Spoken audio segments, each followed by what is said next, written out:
உலகம் யாவையும் தாமுளவாக்கலும் நிலைபெறுத்தலும் நீக்கலும் நீங்களா அலகிலா விளையாட்டுடையார். அவர் தலைவர் அன்னவர்க்கே சரண் நாங்களே. உலகெல்லாம் உணர்ந்து ஓதற்கரியவன் நிலவுலாவிய நீர்மலிவேணியன் அலகில் ஜோதியன் அம்பலத்தாடுவான் மலர் சிலம்படி வாழ்த்தி வணங்குவான். சிற்றம் சிறுகாலை வந்துன்னை சேவித்து உன் பொற்றாமரை அடியே போற்றும் பொருள்களாய் பெற்றமை துண்ணும் குலத்தில் பிறந்து நீ எங்களை குற்றேவல் கொள்ளாமல் போகாதே. இற்றை பறைகொள்வான் அன்று காண் கோவிந்தா. எற்றைக்கும் ஏழேழ் பிறவிக்கும் முந்தன்னோடு உற்றோமே ஆவோம். உனக்கே நாம் ஆட்செய்வோம் மற்றை நம் காமங்கள் மாற்று. குருர் பிரம்மா குருர் விஷ்ணு குருதேவோ மகேஸ்வரக குரு சாக்ஷாத் பரம்பிரம்ம தஸ்மை ஸ்ரீ குரவே நமக. ஸ்ருதி ஸ்மிருதி புராணானாம் ஆலயம் கருணாலயம் நமாமி பகவத்பாத சங்கரம் லோகசங்கரம். எல்லோருக்கும் அன்பான வணக்கங்கள். மேடையை அலங்கரித்து கொண்டிருக்கும் மௌலி சார் அவர்களுக்கும் திரு காந்தன் அவர்களுக்கும் பாரதிய வித்யாபவன் இயக்குனர் திரு KNR அவர்களுக்கும் பிரம்மஸ்ரீ TSB சாஸ்திரிகள் அவர்களுடைய குடும்பத்தாருக்கும் பெரியோர்களுக்கும் என்னுடைய நெஞ்சார்ந்த நமஸ்காரங்கள்.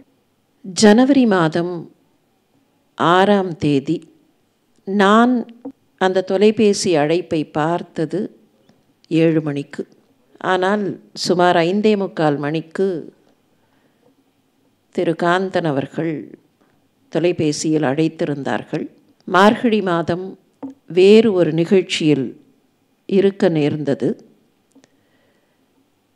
அவர்களுடைய அழைப்பை பார்த்துவிட்டு I am in another program, will call you later என்று ஒரு செய்தியை அடியேன் அதில் அனுப்பினேன். உடனேயே அவர்களிடத்திலிருந்து மற்றும் ஒரு செய்தி வந்தது.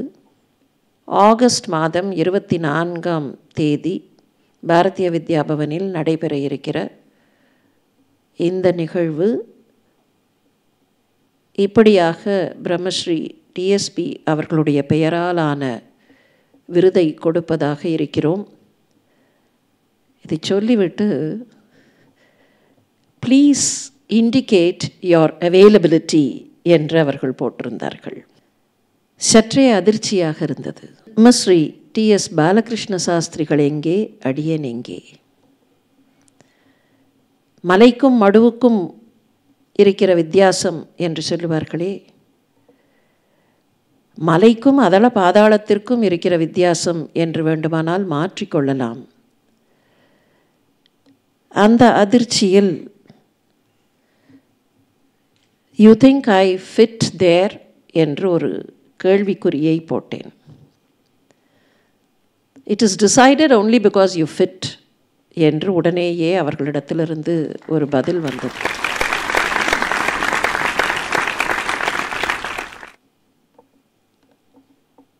ஸ்ரீ காஞ்சி காமகோட்டி பெரியவாளும் சிவன் சாரும் பிரம்மஸ்ரீ TSB அவர்களும் கொடுக்கிற ஆசீர்வாதம் என்றே கண்டிப்பாக ஏற்றுக்கொள்கிறேன் என்று அதற்கு விடையளித்தேன். அதே எண்ணத்தில்தான் இன்றைக்கும் இந்த அரங்கில் உங்கள் அனைவர் முன்னிலையிலும் நிற்கிறேன். பிரம்மஸ்ரீ TSB அவர்களுடைய பெருமைக்கும் மேன்மைக்கும் தகுதியானவள் என்கிற எண்ணத்தில் இங்கே நிற்கவில்லை. ஆனால் பராத்பரனாக இருந்த சர்வேஸ்வரனாக இருந்த இன்னமும் இருக்கிற அன்றைக்கு அவதாரத்தில் ராமனாக நின்ற அந்த பரம்பொருளுக்கு ஏதோ ஒரு விதத்தில் தன்னை தொடர்புபடுத்தி கொள்ள வேண்டும் என்று ஓர் அணிலுக்கு ஆசை வரவில்லையா? அந்த ஆசை போல பிரம்மஸ்ரீ டிஎஸ்பி அவர்களுடைய பெயரோடு அடியேனுடைய பெயரும் எங்கேயோ ஒரு அணில் சம்பந்தம் பெறும் என்கிற அந்த ஆசையை நிறைவேற்றி வைத்திருப்பதற்காக திரு மௌலி அவர்களுக்கும் திரு காந்தன் அவர்களுக்கும் பிரம்மஸ்ரீ டிஎஸ்பி அவர்களுடைய குடும்பத்தாருக்கும் என்னுடைய நெஞ்சார்ந்த நன்றிகளை உரித்தாக்கிக் கொள்கிறேன். இருந்தாலும் ஒரு பக்கம் கொஞ்சம் பயமாக இருக்கிறது. Any award or a prize increases the responsibility of the awardee. இந்த நிகழ்ச்சியை தொடங்கும்போது பிரம்மஸ்ரீ டிஎஸ்பி அவர்களுடைய பெருமைகளை லேசாக தொட்டுவிட்டு திரு காந்தன் அவர்கள் தொடங்கினார்கள். இந்த மாதிரியான பெயர்கள், இப்படிப்பட்ட மகான்களின் பெயர்களையெல்லாம் அவ்வப்போது நாம் நினைவுபடுத்திக் கொள்வதற்கே ஆதாரமாக ஒரு முக்கியமான காரணம் உண்டு என்று கருதுகிறேன். ஏனென்றால் இன்றைக்கு இருக்கிற வேகமான வாழ்க்கையில், யந்திரமயமான வாழ்க்கையில், what is the point of celebrating the birthday of someone who is not physically with us? இப்படியெல்லாம் பிறந்த நாள்களும் ஜன்ம தினங்களும் கொண்டாட வேண்டுமா? இப்படியெல்லாம் விருதுகள் கொடுக்க வேண்டுமா? What is this? Why keeping up this kind of a tradition? என்று 2025 காலகட்டத்தின் பீட்டா தலைமுறைகள் நம்மை பார்த்து கேட்கலாம். பூமர் தலைமுறைகளையும் ஜென் எக்ஸ் அண்ட் ஒய் தலைமுறைகளையும் சேர்ந்தவர்களாக இருக்கிற நம்மை பார்த்து இந்த கேள்விகள் வரக்கூடும். There is a reason behind all these. நம்முடைய பாரம்பரியத்தில் ஒரு வழக்கம் உண்டு, அபிவாதனம் சொல்கிற வழக்கம். பெரியவர்களை நமஸ்காரம் பண்ணுவதும், அப்படி நமஸ்காரம் பண்ணும்போது தங்களை தாங்களே யார் என்று அறிமுகப்படுத்திக் கொள்வதுமாக இருக்கிற வழக்கம். ஆனால் அது செல்ஃப் இன்ட்ரடக்ஷன் இல்லை. சொல்லும்போது வேண்டுமானால் அவரவர்களுக்கு ஏதோ தாங்கள் யார், எந்த பரம்பரையைச் சேர்ந்தவர்கள், எந்த தாத்தாவுக்கு பௌத்திரன், எந்த தாத்தாவுக்கு தௌஹித்ரன், எந்த அப்பாவுக்கு புத்திரன் என்றெல்லாம் சொல்லுவது போல தோன்றும். சில பேர் சில சமயத்தில் கேட்பார்கள், நான் யாரையோ புதுசாக நமஸ்காரம் பண்ணினேன்னா வேணா அவர்கள்ட்ட நான் இன்ட்ரடியூஸ் பண்ணிக்கணும். ஏற்கனவே தெரிந்தவர்களை நமஸ்காரம் பண்ணுறச்சே கூட இதை நான் மறுபடியும் சொல்ல வேண்டியிருக்கேன். What is the purpose? அவர்களுக்கு என்ன தெரியாதா? Why should I keep repeating this? There is a scientific basis for this tradition.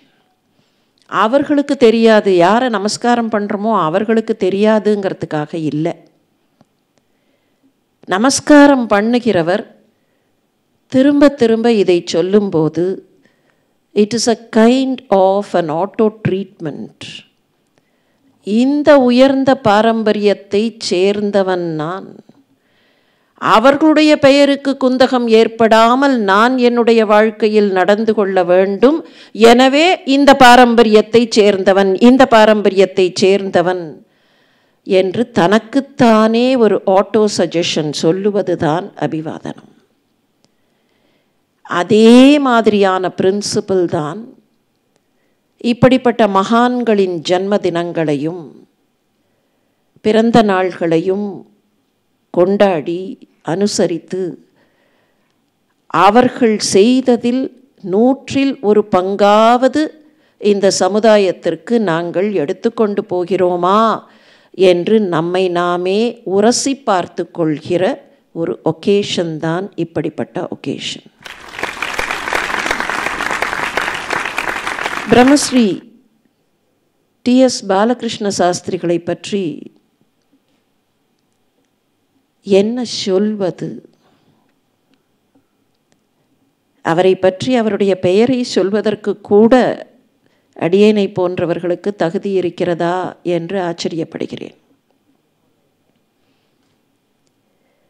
உபன்யாசம், ஹரிகதா இதெல்லாம் எப்படி இருக்க வேண்டும் என்பதற்கு ஒரு ரோல் மாடல். இந்த நிகழ்ச்சி தொடங்குவதற்கு முன்னால் அவருடைய ஹரிகதாவை எல்லாரும் கேட்டுக்கொண்டிருந்தோம். அதுவும் கூட காஞ்சி பெரியவர் எப்படி அதை ஸ்புரிக்கச் செய்தார் என்கிற ஒரு பர்டிகுலர் சம்பவத்தை பற்றி அவர்கள் சொல்லுவதை எல்லோரும் கேட்டோம். நல்ல விஷயங்களை செய்யும்போது தெய்வம் கூடவே இருக்கும் என்பதற்கான பல உதாரணங்களை அவர்கள் சொல்லிக் கொண்டிருந்தார்கள். எல்லாருக்குமே தெரியும் அவருடைய ஸ்பெஷாலிட்டி தியாகராஜ ராமாயணம். அதுவரைக்கும் தியாகையர் ராமனை பாடியிருக்கிறார் என்று மட்டுமே சொல்லிக் கொண்டிருந்த நிலையில் தியாகையருடைய கிருதிகளிலே இருந்து ஒரு ஸ்பெஷல் ராமாயணத்தை, எப்படி வால்மீகி ராமாயணம், கம்பராமாயணம், கிருத்திவாச ராமாயணம், ரங்கநாத ராமாயணம், கிரிதர ராமாயணம் என்றெல்லாம் சொல்கிறோமோ அந்த வகையில் தியாகராஜ ராமாயணம் என்று ஒரு தனியான ராமாயண கண்டினியூட்டியை உருவாக்கி கொடுத்தவர்கள் பிரம்மஸ்ரீ டி.எஸ்.பி. சாஸ்திரிகள் அவர்கள். அப்போதெல்லாம் அவர்களுடைய கதா காலட்சேபம் நடக்கும். சின்ன பிள்ளைகளாக நம்மில் பலர் அந்த காலக்ஷேபங்களை கேட்டிருக்கிறோம் என்று மட்டும்தான் சொல்ல வேண்டும். ஏனென்றால் அப்போதைய காலகட்டத்தில் அந்த வயசில் கொஞ்சம் புரிந்தது, நிறைய புரியவில்லை. அந்த காலத்தில் உபன்யாசங்கள் நடக்கும், கதா காலக்ஷேபங்கள் நடக்கும். பெரிய பெரிய மகான்கள் எல்லாம் வந்து பிரம்மஸ்ரீ டி.எஸ்.பி. சாஸ்திரிகளைப் போல நிறைய விஷயங்களை சொல்வார்கள். அப்போதெல்லாம் புரிந்தது ஏதோ 1-2 வார்த்தை, அவ்வளவுதான். என்ன ஒன்று புரியும்னா, சில காலக்ஷேபங்களில் தட்டு எடுப்பார்கள். அந்த தட்டில் காசு போடணுங்கிறதுக்காக வீட்டில் போகிறதுக்கு முன்னால் காசு வாங்கி கொண்டு அது கூட ஒரு 8 அணா, அந்த 8 அணா போட்டுட்டு ஏதோ ராமர் நம்ம பக்கத்தில் தான் இருக்கார் அப்படிங்கிற மாதிரியான ஒரு உணர்வு கிடைக்கும். காலக்ஷேபங்கள், ஹரிகதா போன்றவையெல்லாம் நமக்கு எத்தனை விஷயங்களை கற்றுக் கொடுத்தன என்பதை இந்த தருணத்தில் நினைத்து பார்க்க வேண்டும் என்று கருதுகிறேன். இன்னைக்கு எஜுகேஷ்னல் சிலபஸ்லேயே இந்தியன் நாலேஜ் சிஸ்டம் என்று ஒன்றை புகுத்தி இருக்கிறார்கள். The National Educational Policy of 2020 emphasizes on Indian knowledge system. இந்திய பாரம்பரியம், இந்திய அறிவுசார் நுட்பங்கள் இதையெல்லாம் நம்முடைய மாணாக்கர்கள் தெரிந்து கொள்ள வேண்டும். நாம் எல்லாம் படித்த அந்த பழைய கால புத்தகம், இப்போது அது பழைய கால புத்தகம்தான். அதில் மிஞ்சி மிஞ்சி போனால் என்ன படிச்சிருப்போம்னா, வாரன் ஹேஸ்டிங்ஸை படிச்சிருப்போம், இல்லைன்னா அந்த மாதிரி இருக்கக்கூடியவர்களை பற்றி நிறைய படிச்சிருப்போம்.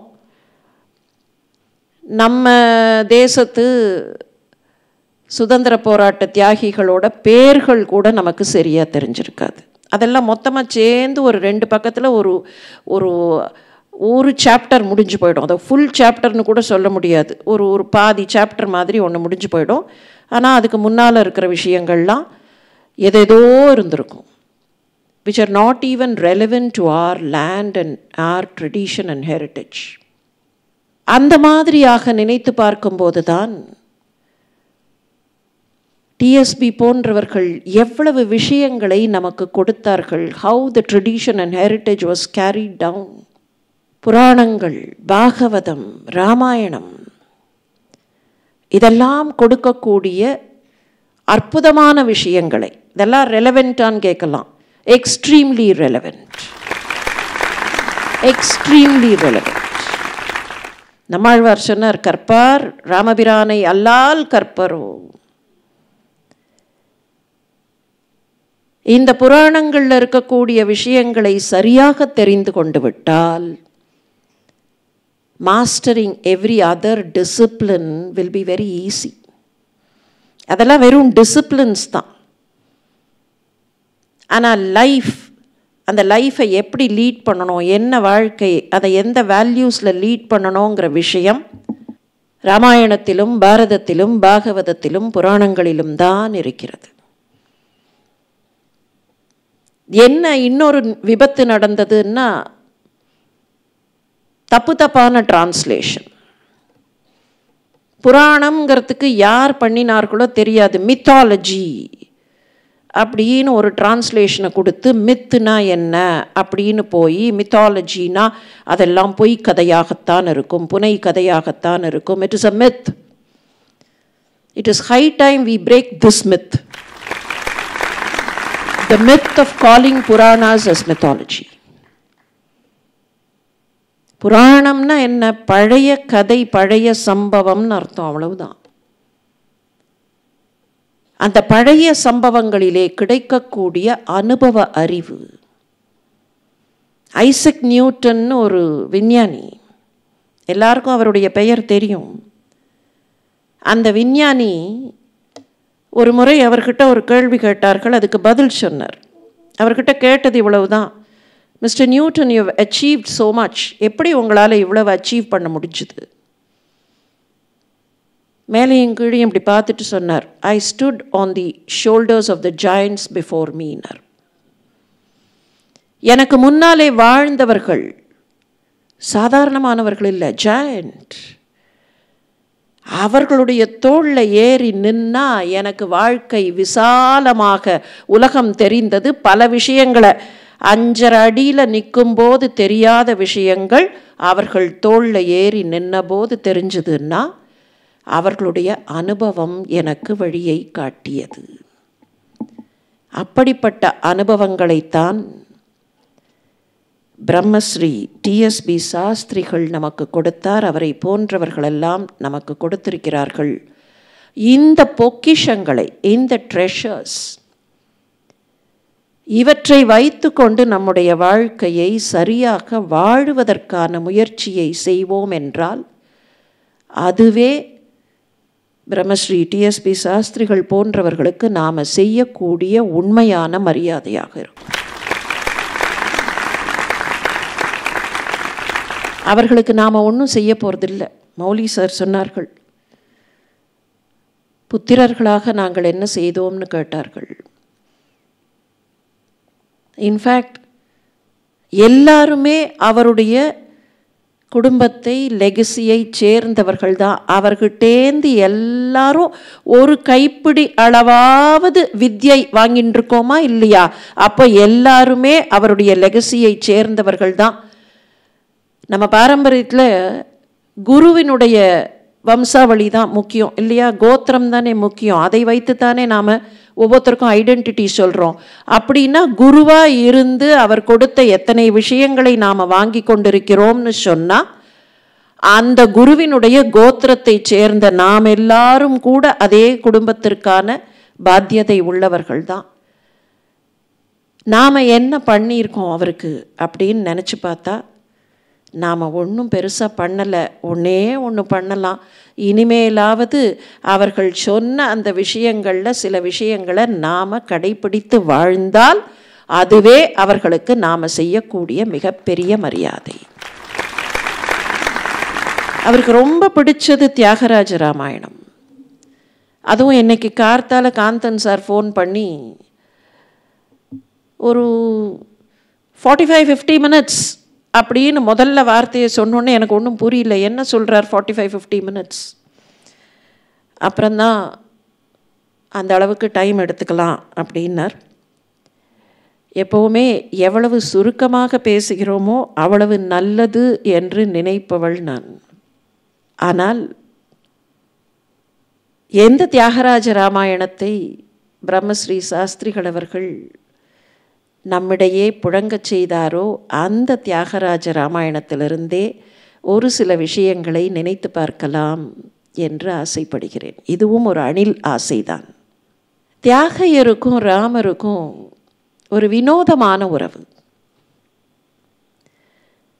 சாதாரணமாக பல கிருதிகளை கேட்கும்போது அனுபவிக்கும்போது Thyagaiyar was more of a servant to Rama என்பதாக நினைப்போம். ஏன்னா அவருடைய சென்டிமெண்ட் நிறைய இடத்துல அப்படித்தான் இருக்குது. ஆனால் சில இடங்களில் அவரை மாதிரி ராமரை நையாண்டி பண்ணினவர்கள் கிடையாது. ஒரே ஒரு இடம் சொல்கிறேன் பாருங்கள். ராமரை பார்த்து ஒரு ஸ்டேட்மெண்ட் சொல்கிறார். கலகலமனு முகக்கள கலிகின சீத்தை. அது வரைக்கும் ஓகே. நல்ல தளதளான முகம் இருக்கிற சீதை. கலகலமனு முகக்கள கலிகின சீத்தை. அந்த சீதையை குலுக்குச்சு நோர கண்ணுலனு சூசேரினு. நீ அப்படி ஓர கண்ணால் பார்த்து அப்படி ஓர கண்ணால் பார்த்து அவளை பார்த்து ஒரு சந்தோஷப்படுகிறாய். ஏ ராமா, அதை பார்த்து எனக்கு ரொம்ப சந்தோஷமா இருக்கு. கனகன ருச்சிரா. ஒரு ஃப்ரெண்டு மாதிரி பக்கத்தில் நின்று ராமனும் சீதையும் ஓரக்கண்ணால் ஒருவரை ஒருவர் பார்த்து கொண்டார்கள்னு அந்த ராமனை ஒரு சின்ன கிண்டல் பண்ணணும்னா என்ன மாதிரியான உறவு? ब्रह्मानारदयेव च प्रतिमयोः सङ्गीतसाहित्ययोः यो रामामृतपाननिर्जितशिवः तं त्यागराजं भजे.